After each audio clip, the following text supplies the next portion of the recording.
So I finished the final bus mod for right now. This is a pretty quick setup. You can do this fairly cheap, and it's amazing everything that you have for like close to $1,000. So the Chinese diesel heater, that was $200. You can get them for almost $150 even. I just won it the next day. I burn it on low for a 24-hour period on 1 gallon of fuel, which is amazing. It doesn't like make it super warm, but it takes the chill out of here. If you have a sweatshirt on, it's not a big deal.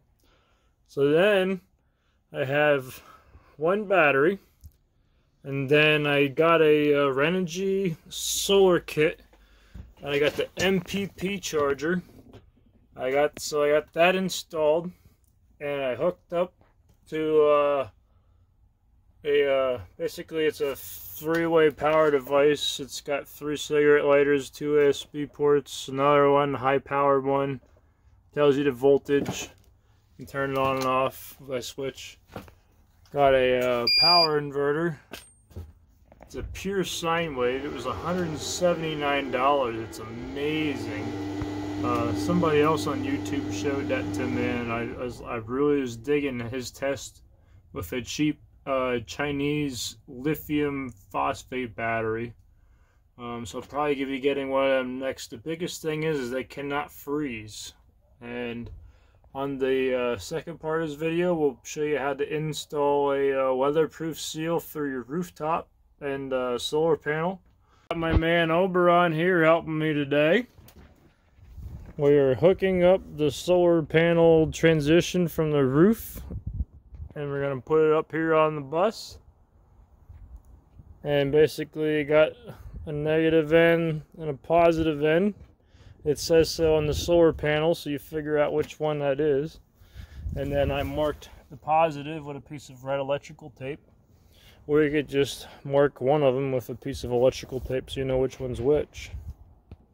I already drilled my hole, and then I kind of marked it. You see a faint line where this is going to go, and then I wiped it down with alcohol, cleaned it up some. I got VHB tape on the back side, and I'm going to put a little bit of silicone in on the inside yet too, just to give it a watertight seal all the way around. So I'm going to fish the wires down through and then make a connection. So now I fished the wires down through, so I'm going to just put some silicone on the inside and then pull the backing down and then just set the thing on top. So now I have that installed, and then I just hook up these to that, and then you just flip it over, and I'm going to put more of that VHB tape on these too, just to make sure it stays down, because I don't want it blowing off my roof.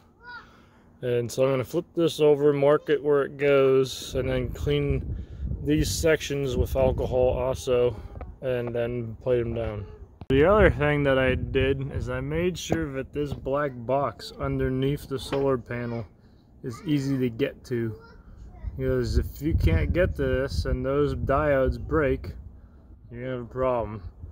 The other thing is you want to make sure you have an air gap underneath these solar panels, otherwise they will overheat. I learned this the hard way with the flexible solar panels. I glued them down with the VHB tape, and then I was not able to get to this black box because the whole thing was glued down. And that's the part that needed to be fixed. Anyhow, hopefully you don't learn the same lesson I do the same way.